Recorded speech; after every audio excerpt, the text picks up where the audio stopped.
Good morning, good afternoon, good evening to all our participants around the world.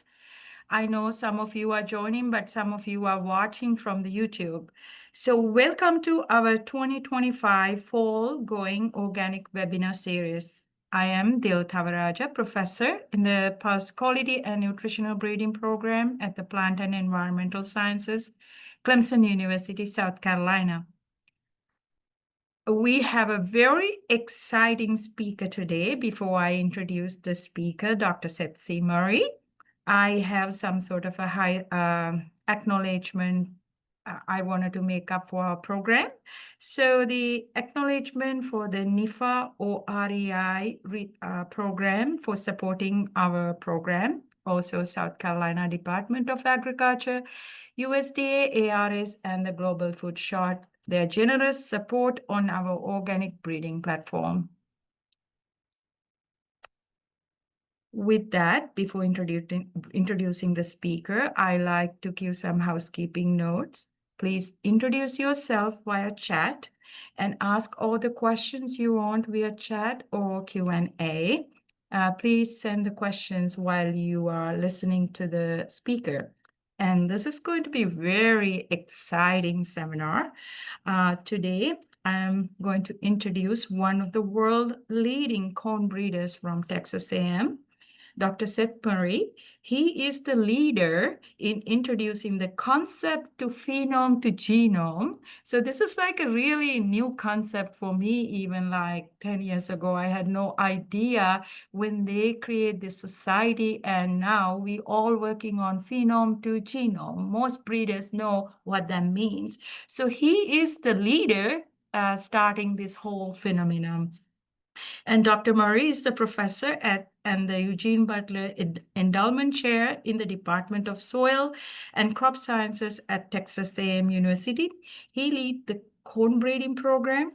Also, he's a Cornell graduate. He directly joined the Texas A&M right after his graduation. So he is one of the leading superstars, and I am so welcoming him into our webinar series. Thank you, Dr. Murray, for joining. Thank you, Dr. Dill, for having me.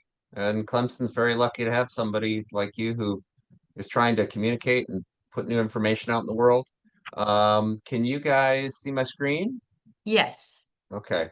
So this was a challenging topic. I was really appreciative that Dr. Dill invited me, but I don't work in organic systems. So I want to cover a little bit of some background that I think is relevant first before I get into the technical science details. And the first question is, you're always supposed to know your audience, and I don't really know who's attending. I scrolled through the attendee list of who logged in, and I didn't recognize any names. So there's a slido.com code here. I'd appreciate if you fill that out. We can look at that in about 10 slides in, and maybe that'll guide the rest of the presentation. I want to say a couple somewhat provocative things, I guess, to get everybody thinking and discussing. So to give you a little background about myself, I was inspired to go into plant breeding by Wes Jackson and the Land Institute back in high school in 1997.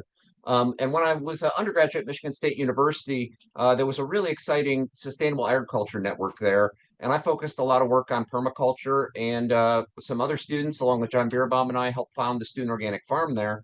And that was a really big contrast to working in the molecular genetic breeding lab I worked at as my job as an undergraduate, and to see those different perspectives. So I have some background in organics, but I've largely transitioned away from organics. And really what did that for me was the day I saw Dole selling organic bananas in the supermarket. For my PhD, I worked on mapping genetically useful variation for bioenergy sorghum.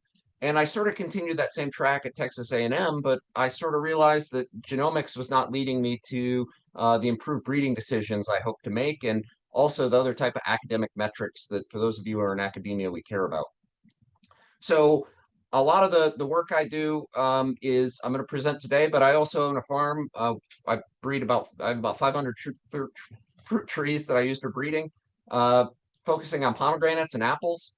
I do use herbicides there, and I also use municipal compost, which would both be against organic guidelines. But I learned something really important when I went out to visit UC Davis and how their pomegranate growers operate in that area, which is largely as inorganic systems until the trees are mature enough to produce a crop, and then they transition to organic. But otherwise, they would just be so outcompeted with weeds that was sort of an innovation that I learned over there. When we think about crop improvement, whether it's agronomic improvement or breeding improvement, and in corn and sorghum, it's about 50% due to both. We see there's been tremendous gain in the United States. So this is all adjusted to the historical minimum, which happened for most crops around 1870. And so we can see that the yield, the amount produced per unit area, has increased 9 to 10 fold for corn and sorghum. Potatoes are even more than that. When I talk to potato breeders, they say, well, we've just learned how to really fertilize the crop well. We've had very little genetic improvement. And then we look at our staple crops, barley, wheat, beans. Those have had a lot less genetic improvement. So I can talk about this slide for a full day. I think there's so many interesting things going on in here. But I just want to point out that it's because of these successes in agriculture and improving their production per unit area and per person that a lot of us no longer work in agriculture. So if we think about what's historically made American agriculture so successful, the land grant mission was really probably played the largest role in this. In the bottom right-hand corner, research and science, whether it's basic and fundamental research or applied and translational research, extension, which is moving that out to the farmers and growers and to industry, and then education and teaching the next generation. But without industry, the infrastructure, government policies, and then the farmer actually implementing those things, we wouldn't have had the tremendous success that we've had by this metric of, how many people are required to produce the food we eat now. So when we think about genetic improvement, most yield gains have really been quantitative. So I work a lot with the whiskey industry, or I have. A lot of them like to focus on heirloom populations. So domestication in maize happened 7,000 to 9,000 years ago. Regional heirlooms, they were grown by our great-great-grandparents and many generations before then. And a few are still grown today, but there's a reason people don't grow those. They yield a lot less. They fall over or lodge. And then there's some other issues with actually making solid improvements on them. So in the 1930s through about the 2000s to today, we really started phenotypic and scientific breedings. That's the largest focus of my program. In the late 1990s, marker-assisted selection, which is using natural variation, fits very well into an organic breeding system. And biotech, which is not allowed in the organic systems in the United States, was introduced. It's hard to argue there's been very many major gains from those biotech. We've reduced the amount of pesticides and the efficacy, reduced the impact of those pesticides, but it hasn't led to those tremendous gains in crop improvement that we really expected. And so genomic selection really came in arguably 2006, 2007, and that really was a game changer for industry breeding programs to scientifically improve the natural variation in crops.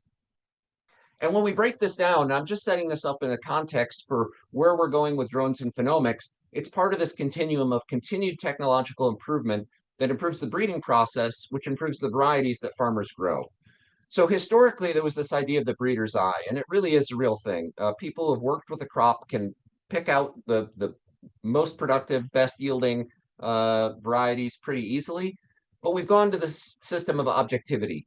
And now if we look at industry, most people are not actually plant breeders. They play a role. Maybe they do the genomics component, or they do the yield analysis component, or they do the data collection. But we no longer have, in most of the major corn industries, a plant breeder who sees everything from the first cross all the way to the end. And that comes with all these different technologies that occurred. And we can't forget that things like synthetic nitrogen, hybrid vigor by Shell and East, Henry Wallace developing the first hybrid seed sales, in 1924, eventually founding Pioneer Seed Company and being an or the Secretary of Agriculture and the Vice President, major impacts that led to this enormous growth in the yield of corn. And that growth of the yield of corn has allowed, less land to be used to produce the same amount of crops. But for those of you who aren't in crop improvement, I think it's often pretty, surprising to find out how slow the pace of change is in plant breeding. So at a minimum, this is a minimum, it takes about 7 years to develop a new variety. So if you're trying to head off climate change, or if you're trying to address some new need of growers, you really have to start at least 7 years in advance. And unlike a lot of technologies that are produced in controlled environments like cell phones, this was just one example, it's a little bit older, but BlackBerry to the Samsung S9 Note, That took 7 years, and that was a tremendous gain. But we don't make that same amount of gain with biological systems and varieties. And so we need to figure out how we can speed that up or at least do it more effectively, especially since we have less resources than people have to develop new cell phones.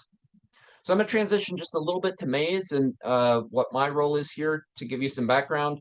So this is the corn from 2017 planted in the United States. And my area that I focus on, change to a laser pointer here so you can see, is Central Texas, South Texas, the Coastal Bend. And then Wenwei is the breeder through Texas A&M AgriLife who focuses on the high plains. But the vast majority of corn produced in the United States is produced in the Corn Belt in the Midwest.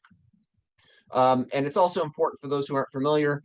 We mainly focus on field corn, which is used for animal feed, ethanol, to some extent tortilla chips and whiskey, but that's a very small amount.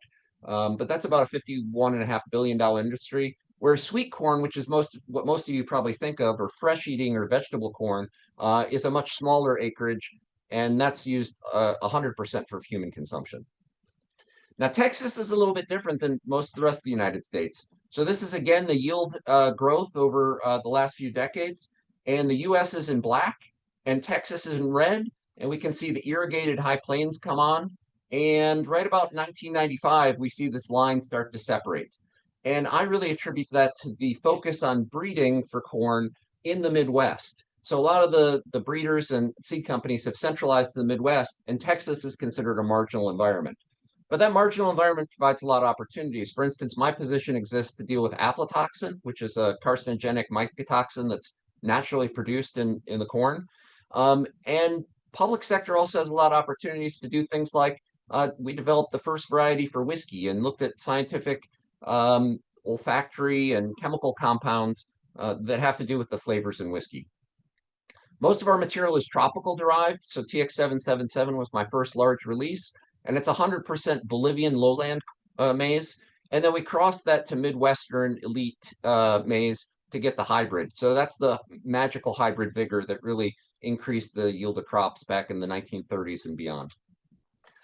I'm going to talk about yield primarily today, but it's so important to remember that improvements other than yield are needed, especially when corn is, what, $4.16 a bushel right now, and farmers are losing money producing it. Reducing input use is a big one. Human health and nutrition, I think we're barely scratching the surface on. Farmer profitability is a metric rather than just how much yield do you produce. Ecosystem service provision, climate change resilience, and flavor. All these things are much, much more difficult to measure than yield. And historically, people have said yield, yield, yield because farmers get paid on yield. But as we start to focus on food quality, food nutrition, really trying to measure and account for these scientifically in other ways is important. One of the ways we're looking at doing that, reducing inputs, is the Circa project. And the idea there is just to have corn better match, especially in the Midwest, with when nitrogen is available, to overall reduce the nitrogen export that farmers are having, and reduce fertilizer costs, reduce nitrification and nitrogen loss into environmental systems. And this is one of the many projects that in the maize community we're blessed to have a really large team spread throughout the United States that all works together on these same types of projects. So my personal focus and goal for a career is really to develop perennial polycultures. I think those are probably the most sustainable agricultural systems. And if we think about a perennial corn, there's a lot less plowing you would need to do, a lot less weed management you would need to do. But we've got a long way to go from the perennial wild relative to getting something that looks like this, which is easy to recover, but the perennialism is not. And the advantage for those of you who grow corn would be, there's increasing focus on cover crops or some ways to build soil health. And if we look at traditional corn, it's an annual, it's senesces, and that's going to come up later. Whereas our perennial continues to photosynthesize, have those nice microbial communities and soil associations throughout the growing season. And we can recover something pretty intermediately, pretty easy, but this clearly would not be something a farmer would be able to grow. And that's the challenge with a lot of research we do. It's long-term, it's not directly applicable to the grower immediately. I'm going to try and transition to Slido. Hopefully you can see this. Let's see if it works. I'm not seeing any results here. Oh, it's disappointing. Hmm.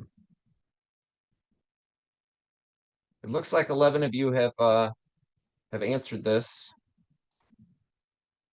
but the results are not popping up. So I'll have to skip that. I apologize. That's what happens when you try something new. Okay. Um, oh, there we go. So what is your occupation relevant crop? So a lot of you are public sector plant breeders, some other agricultural researchers in the public sector. Okay, so I'm not talking to many farmers, crop consultants, extension, government agencies. All right, well, that's very helpful. Most people want to be involved in organics for environmental concern benefits or perceive that organic is more environmentally friendly. So we can discuss that a little bit. Increased profit. Of course, a lot of organic production, you do get an increased value from. Building community, perceiving like-minded people. When I first joined the organic farm Growing in Place, it was actually created by an anthropologist at Michigan State, and her big thing was developing community. So I've realized that this is actually a really important component of the organic movement. And then the health, perceive organics are healthier, and I don't think there's a lot of documented scientific evidence for that, but happy to discuss at the end of the discussion. So we'll skip over these for now. So I'm going to move into drones and high throughput phenotyping, which is how I'm guessing a lot of you were led into this talk. And I'd like to think about any type of new technology in terms of the Gartner hype cycle. And you can look up the Gartner hype cycle. The company publishes it every year. This was just one that I made using that same idea. And the idea is that there's some technology trigger. Maybe it's a new discovery or a new technology that comes out. Then there's a peak of inflated expectations. Everybody says, this is going to be the most amazing thing ever. It's going to solve all of our problems. And then it turns out that's not true. And people start to find the problems with that new technology, and you get this trough of disillusionment. But meanwhile, some people are making steady gains through there, and they call that the slope of enlightenment, but it's a lot less people. And eventually you hit the plateau of productivity. So we know plant breeding works. It's a well-documented, successful technology. So it's in the plateau of productivity. But when we start thinking about something like large language models in agriculture, everybody's really excited about that. There's a lot of hype, but we don't quite know what all the problems are yet. Same thing with high throughput field-based phenomics. It's still really in the early stages. And drones and ag research, I think the peak of inflated expectations is about crested there. Drones for farmers, a lot of farmers were sold drones early on and told these are going to solve all your problems. And what they ended up with is a ton of images. And they probably, like you, have thousands of images already they don't know what to do with. And so really, I decided pretty early on the thing we needed to focus on was the analytical pipelines for trying to make sense of this data. And that's what I'm hoping to talk to you a little bit about today. Now, let me put this in the context of a study that we've seen with empirical results, but this was a simulation by one of my master's students. And we found that if we can scale the number of measurements, so if high throughput phenotyping allows us to measure more things, we actually have better results. And that could be in genetic mapping, or it could be in identifying the biological truth that exists out there. So even if the high throughput phenotyping method is less accurate, right? The amount of data that you can collect allows you to make better decisions in the end of that. So we have a great laboratory to look at these things. So in my breeding program, we typically screen 7 to 10,000 7 to 10,000 varieties, about 10,000 nursery plots, about 17,000 yield plots was typical the last few years. And then we look across the breeding programs at Texas A&M, and I used to have a lot more listed here, but just for space, I took them out. So Bill Rooney, the world leading sorghum breeder, he's growing 35,000 plots. Wheat breeding, 10,000 plots. And so in the field, we have about 1 million corn plants a year. So those make a really nice laboratory for looking at new biological functions, new phenotypes, and also for predicting things like yield or maybe eventually nutrition or ecosystem service provision. So when we think about drones or any high throughput phenotyping method, I want to use this as a key to organize the rest of the talk and discussion. So the thing most people started with was automating routine measurements. So we take plant height in the field with a ruler. Can we automate that measurement, right? Very simple question. Can we estimate grain yield? The panicles on sorghum and wheat are up there. Can a drone or a ground vehicle figure out how much yield there'd be? Can we estimate disease, right? But anytime we have a new tool, we shouldn't just think about doing the same thing we've always done, but faster. We should also look at new opportunities. And so some of what I'll talk about today is finding new signatures of eliteness. So temporal growth patterns or biomass is a really exciting area. Senescence and grain filling period. And then that led us into this idea of phenomic prediction, which complements genomic prediction. And I'll discuss the terminology a little bit later. There's also deep learning and AI that can be done on these images, and I'll show you an example or two of that if I have time. But ultimately, all these things, if you were not a breeder, if you were focused on crop consulting, or if you were farming, the signatures we're identifying in these things are ideal for farmer management as well, especially as satellites get higher and higher resolution.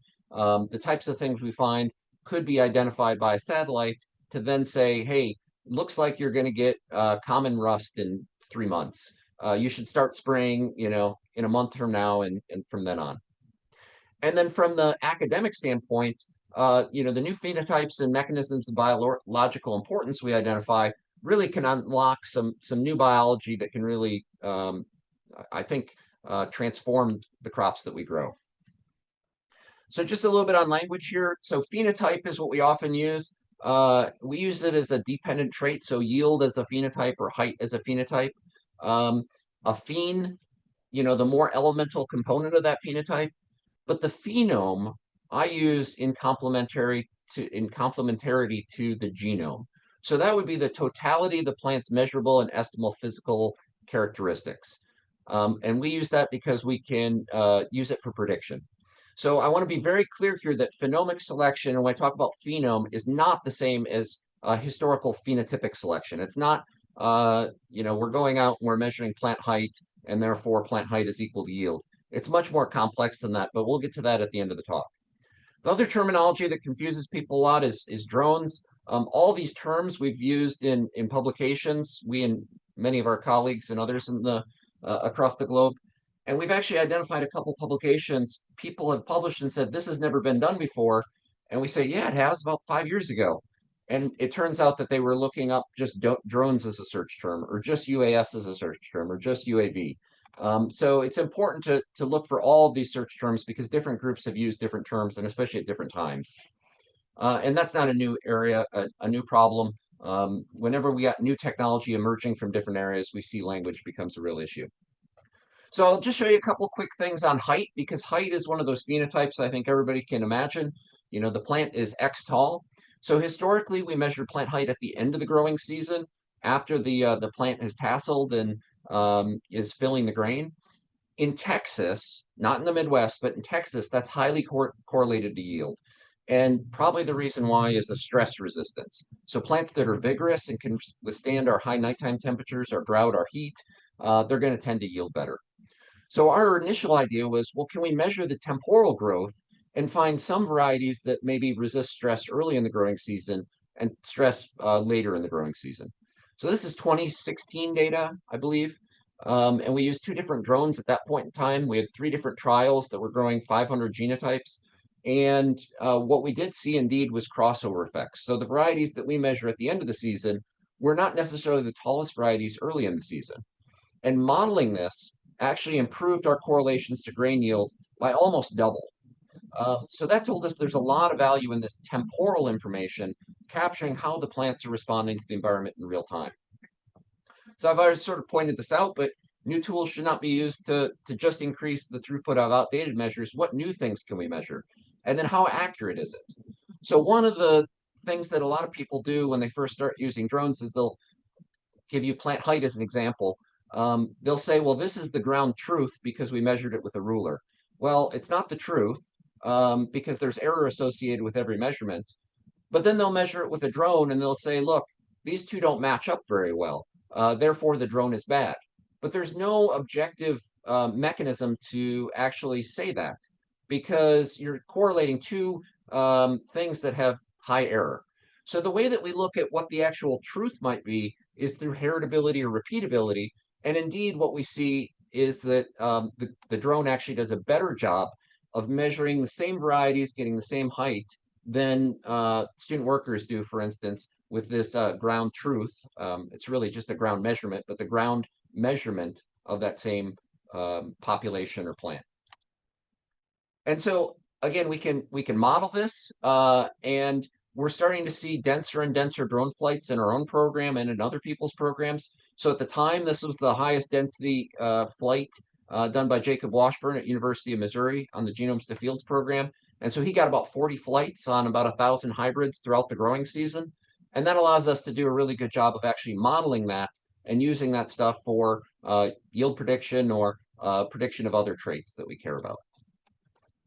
So I mentioned in the Maize Genomes to Field project, this has been a really big project, sort of like Circa, where lots of different cooperators across the country collect data on essentially the same varieties. And we use different testers, because maize is a hybrid crop, to grow these things in different environments. So in total, there's been over 180,000 field plots times whatever, 100 plants per plot, about 2,500 corn varieties and 162 unique environments. So some of them flew drones. And so we've started exploring that information.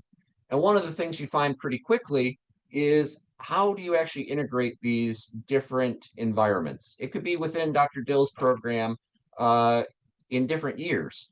You don't fly the same day. And even if you did fly the same day, the plants are at different development time points along that trajectory of planting through senescence and harvest. So that's one of the really big challenges. We've done some statistical work with functional principal component analysis to look at that, which I'm not going to present today, but I'm going to present that we've had some really interesting findings for this. So these are different environments from G2F collaborators across the United States. And really what always catches my eye is this late planting of 2020 here in Texas. So what we found is that the plants grow much faster, and most times they're also much taller. But the same growth trajectory actually has lower yield. So what we want to see, what we see a high correlation with, is the lower and slower these plants grow, the better their end of season yield is. So those are the types of insights we've been able to make temporally with drones and by using these multi-environmental trials. It's also allowed us to validate some loci that we originally found with a genome-wide association study. So a long time ago, I had a graduate student who did a genome-wide association study with, I think, 350 maize lines, all test crossed to make hybrids. And we identified 3 loci that were explaining about 5% of yield each, which is huge. So we created near isogenic lines of these. And when we go to measure plant height, which the same loci also affected plant height, we found they were non-significant with our traditional measurements. And it was only through having the drones that we were able to identify, well, actually, these loci seem like they're working much earlier in growth, and they're significant there. So we would have sort of abandoned the study if we had only taken those end of season measurements. But the temporal drone measurements allowed us to dissect that and find, indeed, not only are these loci important, but they're doing something that we wouldn't be able to otherwise measure when put into a near isogenic background. So some of you might be wondering, what's involved in drone data collection and how do we make sense of it? So this pipeline has emerged from a number of people. The 3 most recent I'm showing here, but we either place ground control points, or increasingly we use RTK-based drones. The UAV, flying that is probably the easiest thing. I would encourage anybody with field studies to have their fields flown, because you can always go back and do retrospective studies of that once you've got the images captured. But once the environment is gone, once the season's gone, you can never go back and collect data. And we find this data to be extremely useful for things we didn't really imagine even beforehand. So I'd say this is a good place for everybody to be right now, is to be collecting some drone data. The rest of this, increasingly, there's easy pipelines to deal with. So we have to download the images orthomosaic, and what that means is stitching the images together, just like a panorama on your cell phone. When you take these multiple images, there's tie points that tie them all together and allow both structural 3D and the overall image to be reconstructed. We make shape files, which I'll show in the next slide, to extract individual plots. We typically mask the soil. So this is a somewhat controversial with our agronomist colleagues, because vegetation indices confound both canopy cover and the health of the plant We're really just interested in the health of the plant, leaving canopy cover as a separate trait. So we mask the soil, and then we extract vegetation indices. And finally, at this last step, analyze the data. That's about the only thing I can help with. Everything else is my outstanding team and their development to their dedication to the development of these things. So just to give you an example of the plot extraction, after you make an orthomosaic, we have a package that I wrote, and Stephen Anderson put it out in the world and really improved it to call the plots. So you only need 2 GPS points on this and a breeder's field book, and it'll make all these plots to then extract the information from each of these plots within a field. And then Mustafa's really expanded this quite a bit to speed it up, as I'll show you in just a second. But the soil masking traditionally has used excess green, and you can see that it's really noisy. We're still getting a lot of soil pixels in there. He identified that hue for our soils is best, and so you can see a much clearer extraction of the plants. And that leads us to have better data that we can use in downstream analysis. The other thing he discovered, along with Aaron, was the advantage of using Python. So previously we were using R to do all this. His Python pipeline, I still don't know if I believe this, but it's by his measure, it's 18,000 times faster. So instead of taking 3 weeks to extract a field and vegetation indices, it's now taking a matter of minutes or maybe an hour. So vegetation indices are well described, again, mainly for agronomic and satellite type purposes, which include soil. You've probably heard of NDVI, but there's a number of other vegetation indices. And the main phenomic trait that we're extracting is these vegetation indices from, doesn't matter whether it's RGB or multispectral drones. Those can then be plotted, and this is more just a visualization. There's nothing really to take away from this other than there's multiple different vegetation indices. So BCC, BGI, BI, and then blue would be a raw spectral band. This is over time in the x-axis. And then there's 2 years here, a red line and a blue line. And so again, you can see the 2 years don't match up very well. And that's one of the things that really makes using these vegetation indices challenging, unlike plant height, which has a really nice steady trajectory. So what can these vegetation indices be used for? So one of our early studies, Alperadak, identified that the largest predictor of grain yield in our environment actually occurred before flowering. And this blew my mind. This is when I knew we were onto something really exciting. Because what most breeders would do is look at the plants after they flower, because before they flower, it's hard to, see any meaningful variation. It's also sort of in contrast to what the physiologist would tell us, which is the most important time is the grain filling period. Now, this is biased by the particular environment and the particular population we use to study this, but still, it was really exciting to see there's really good predictors of yield that occur before flowering, because I don't think that's really been shown before. Furthermore, Aaron DeSalvio's first PhD project was looking at senescence and rust. And the thing that really surprised me here is the senescence, the most important predictor of senescence was this index RCC at day 17 after planting. So that's when these plants are just little seedlings. So the fact that we can identify which plants in a segregating population are most likely to senesce at a certain time and when they will senesce, really, really surprising. And this is just an example of his cotton senescence work. He actually flew cotton every day, but senescence is the death of the plant. Cotton is not a senescence plant. It is sort of an evergreen perennial type plant, but in stress environments, it does senesce. And so you can see the trajectory here of senescence. So it makes really nice, pretty pictures too that you can show people with drones. Grain filling period was one of those traits that we didn't think we could necessarily measure by drone, but we wanted to try. And what we're calling grain filling period here is not what a physiologist would call grain filling period.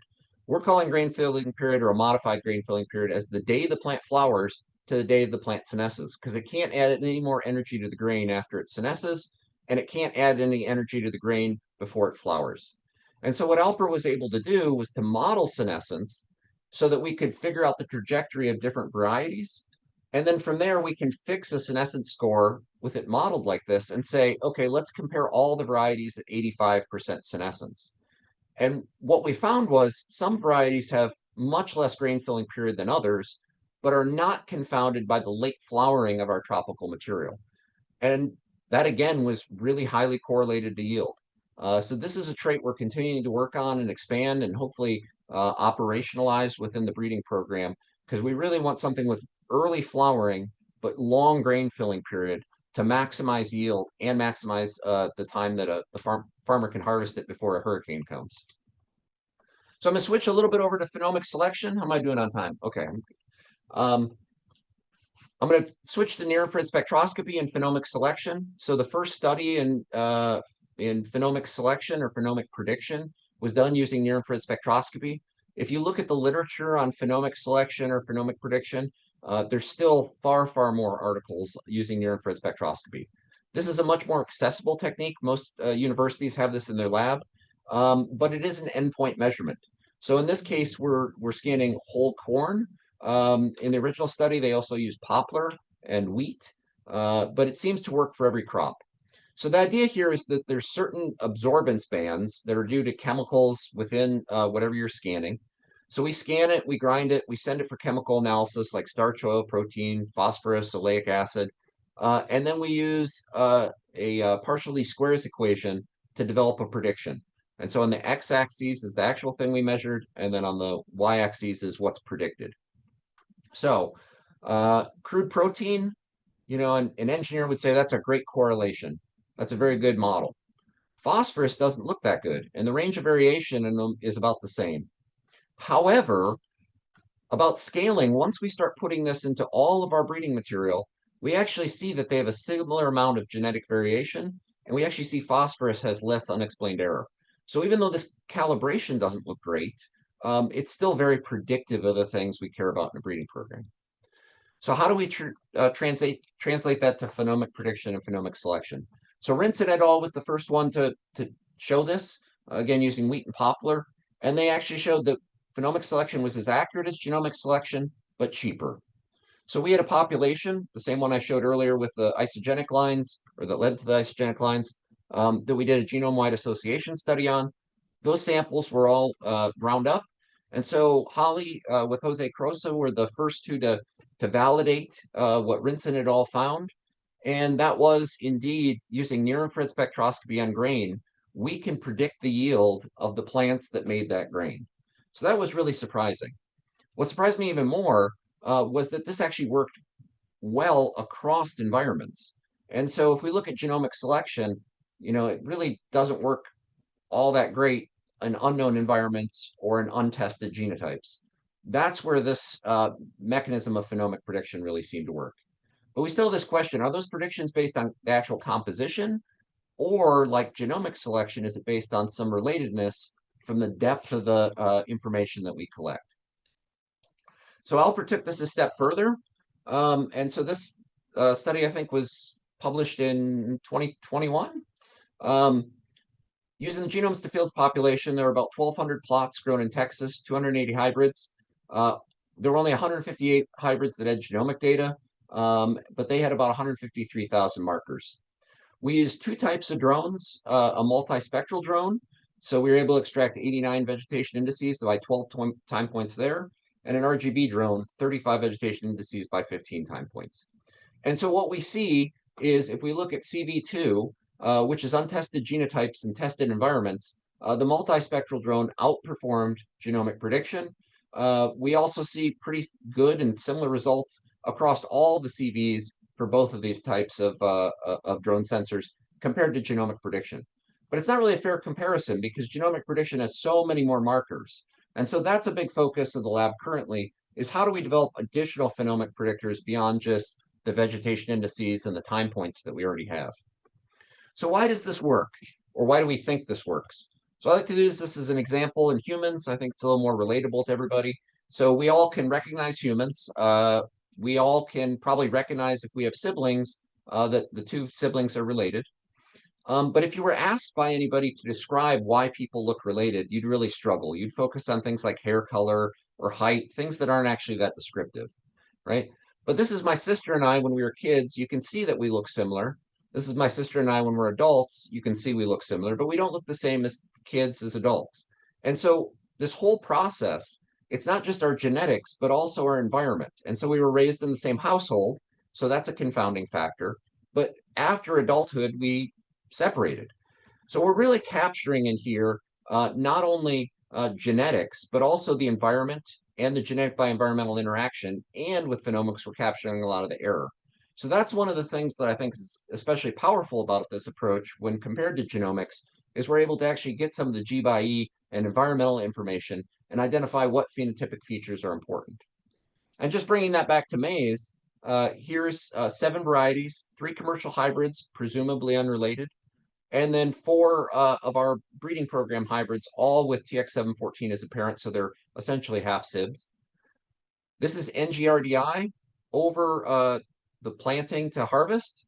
And what you can see is the 4 relatives here, the ones that are 50% related, have a much similar trajectory throughout the NGRDI growth cycle, as do the commercial checks, which look very different. And so that's the type of information I think we're taking advantage of in this phenomic prediction, is this relatedness in addition to some ways the composition. So senescence is really important for grain filling period, but one of the big limitations is having somebody go through and actually score senescent plants. And so this is, I think, where AI and deep learning really can come in. So Aaron, Cody, and Luke all have worked on this data set. And the goal here was, can we predict which plants are senescent and give them a ranking using deep learning on 22,000 plots rather than have a student worker or a grad student manually go through and count that? And the answer is yes. It actually worked really well. The deep learning AI did pretty well in this. And we can now use this as our determinant of senescence for those drone vegetation indices. Similarly, Nick Shepard worked on a deep learning convolutional neural network for senescence, scoring 13,000 images, and he found the same thing. So for single traits like tasseling, plant height, disease maybe, the deep learning works really well. But for complex quantitative traits, it's still a little too early to rely on AI. And that's why we're going to these explainable and understandable phenomic measures that then somebody could go into a greenhouse, for instance, and validate them. Whereas you couldn't do that with a deep learning algorithm without having to retrain the whole model. Similarly, on leaf area for detached leaf assays, Chloe and Fatma did an outstanding job using YOLO for this, and YOLO is very accessible to anybody out there. So overall, what do I think is going on with this, or where do I think this phenomic prediction, phenomic selection really works? I think it's really going to work for these reality is messy type of traits. Now, if you have a single gene that makes a big gain, sometimes in especially the self-pollinated crops and beans and wheat, we see a lot of those. But in maize, there's basically none of those. There's a few you could argue, brown midrib and a couple others. But for the most part, we're dealing with really complex, messy traits that have a lot of epistasis and also have a lot of G by E. And that's where these types of methods really shine. And what is it doing? Well, we believe in the central dogma. So there's DNA, which makes RNA, which makes protein, which makes some phenotype. But then we have all these other things that DNA alone can't measure. And so those create genetic networks.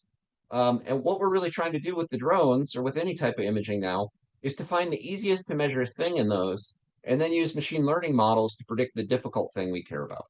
And I think that's where the big opportunity is in the whole phenomic prediction type of methodology. But how are we going to get more phenomic features? I think that's a big struggle, especially if you work in specialty crops, you work in the developing world and low resources programs. Genomics is fairly unattainable, right? Having good genomic predictions is fairly unattainable. It's pretty easy to get RGB drone imagery, which you can increase the number of phenomic features temporally or potentially spatially. As we move to multispectral drone, we get a better density of information. And then I usually discourage people from hyperspectral drones because you increase the spectral information, but they're so difficult to fly that the temporal and then the resolution spatially is quite a bit lower. And benchtop near-infrared spectroscopy is the highest spectral resolution, but maybe lower temporal and spatial resolution than we need. The amount of data is tremendous here. So I think now we're sitting around 80 terabytes of data across all the various experiments we've done. That's my main point on that. And I want to make sure I end in time here. So I think this is my last slide. Where does Phenomics fit? I think this is still a real question. Um, there's multiple opportunities in a breeding program to integrate technology. So parent selection is an important one. Once you make a bunch of hybrids, which population you advance. Progeny selection is really important. And then for us, developing a tester for which hybrid we make. Primarily, my group is just focused on this multi-environmental trials so far, though. So I think there's a lot of opportunity and a lot of discovery to still be made here. So remember the Gartner hype cycle. Um, I don't know what the future looks like, but I know phenomics is about 20 to 30 years behind genomics. So if we think about how that evolved and the technologies, the algorithms, the software to use genomic tools, I think phenomics is probably going to be rapidly on its heels in the next 5 to 10 years. So with that, thank you. Hope I'm not too far over time. Really appreciate your interest and attention. That is wonderful. Thank you so much for in-depth. You covered so many good topics. And there are questions, but before that question, I have a question for you, which you wrap up with where does phenomic fit? I really think it's a very important question because most of the audience today is plant breeders, and they keep asking questions later on when they watch because most people registered, they are not showing up here. But like it's for corn, you show it is like a great advantage having the phenomics than the genomics, because it's not easy to do genotyping. It is expensive. Even we do 1x coverage or 10x coverage or whole genome sequence. So tell me about, like, you with your experience, how you adapt this into the other crops, especially self-pollinating crops. Let's see. I'm trying to think here. We had a project in sorghum, but no, most of the crops have sort of worked independently so far. Wheat probably has the most going on, but the groups leading that are like Jinajung and Mahindra and Juan Landavar down in Corpus Christi, a lot of that analysis. But a lot of the wheat breeders are collecting it. But if you look at the literature, I mean, it seems like everybody's finding similar things. The caution I would have for people is, this is not operationalized yet. This is still a research tool, right? But if you think about metrics for academia now, right? So breeding, the goal is to develop a cultivar. That's really important, right? Most of us in academic breeding, though, we know that our cultivars are no longer all that much cared about by our university system, right? So I think new discoveries in phenomics is a great area to get some publications, get some graduate students trained as you're working on the breeding aspect of it. So right now it's not a slam dunk for breeding.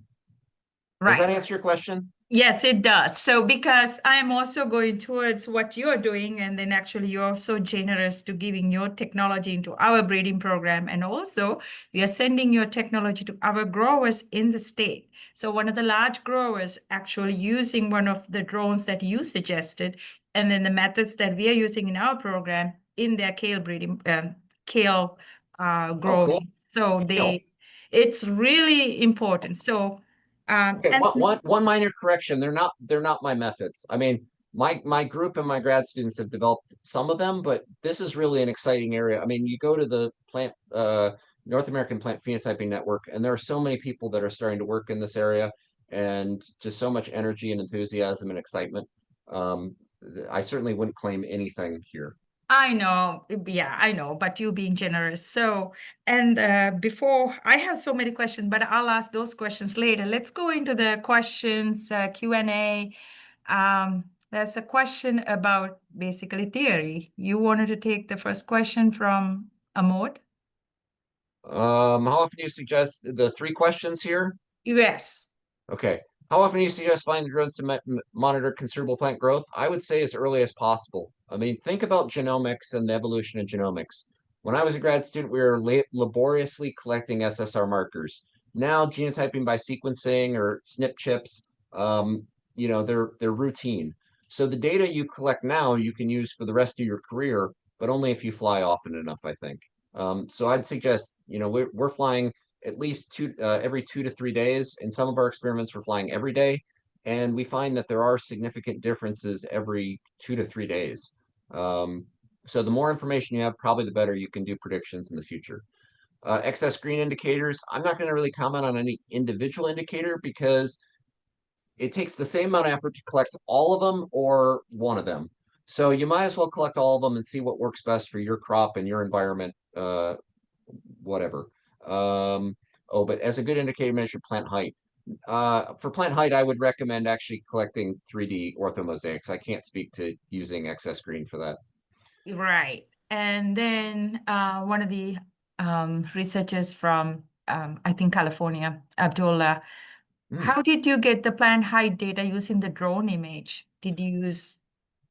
Yeah, so it's a technology called structure from motion. So if you have ever worn like 3D glasses to read a comic book or something, the red is slightly offset from the blue, and how far it's offset makes you perceive the difference, right? So when you have structure from motion, you're flying the drones, only some of those images are at nadir or right over the plot. The rest of them are sort of side lap, and for I think for 80% overlap, I want to say there's usually 9 to 10 images of each plant. And so that allows a computer model to create a 3D reconstruction. Now, unlike LiDAR, it can't get down into the canopy. It's probably a little bit less accurate, but it's so much easier to use just a cheap RGB drone than to use LiDAR, which is like hyperspectral, something you can bang your head against the wall for forever, for a whole PhD, when the RGB will get you 90% of the way there. Right. Yeah. And there is a question from Mr. Anderson. He is actually having lots of drone in a small company, fly drones. The question is, thank you for your great presentation. Can you tell us more about multispectral drone output with RGB and benchtop? Yeah, well, I'm not sure exactly the question. Just to go through it, cost is a factor, right? A benchtop is the instrument we use is like $70,000, but it's lasted us 18 years. The drones tend to crash. We tend to have a crash almost every year with our drone. So the drones we're using now range between 5,000 and 15,000 plus a $16,000 camera. So is that $31,000? The multispectral camera we're using now is the Altum PT, I believe. And so that's what, 7 band or 6 band multi-spec, Mhm. plus the panchromatic band, which really helps get the structural information. Uh, but RGB is what we've done most of our work with, just because I can get those temporal flights. And I really believe the temporal aspect is way more important than the spectral aspect. I think you're better off flying, every 2 to 3 days than you are flying once with hyperspectral. Uh, so that's just my opinion. I know if you're in engineering, you got to do something in hyperspectral because it's sexy, but I think it has very low utility because no farmer is going to be able to afford a hyperspectral drone. But an RGB drone, yeah, no problem, right? So Yeah. who's your audience? Yeah. And also he's asking about NIR and MIR. That's a mid-IR, I Mid think. IR. Yeah. Yeah. This included. No, the NIR and the MIR are benchtop machines Right. used in laboratories. Because they are using our FTMIR. Okay. So that's why the question is about. Um, and then there's a question from our subscriber from Turkey. In applying deep learning for senescence scoring across heterotic groups, what specific patterns of distinction did the model capture between stiff stock and the non-stiff stock? Yeah, That so so that's very clear, but we only did hybrids. So yeah, we only were looking at hybrids. For inbreds, the senescence of inbreds isn't really all that relevant. I don't think there's a huge transferability to the hybrid from that. Um, so hopefully that answers your question. I think so. So we are running out the time, and I really sincerely wanted to thank you, Dr. Murray, for your excellent talk and enthusiasm and encouraging these young scientists to do all of this work. And because I know one in our lab is very exciting, bringing all this new work into our lab. So it's thank you for all you do at the Crop Science Society You're and way too all. kind, Dr. Dillon. So this is exciting, and we had like so many people joining today, and then they might send you questions via email as well, because we share your contact information at Sure. the Google Drive and the YouTube. So thank you so much. I wanted to introduce the next speaker, another interesting, exciting speaker from our bean breeder from Michigan State University. So we will see you on October 8th at 10 a.m. With Dr. Valario's talk about the bean breeding. And he's also like a genius, like Dr. Seth Murray, talking about breeding and phenotyping. And thank you so much for all joining today. I think we will see you again on October 8th. Thank you. And please go to your YouTube channel, and the link is there. And we will hope to answer all your questions via email or any other messaging system. Thank you so much. We'll see you again next month. Goodbye.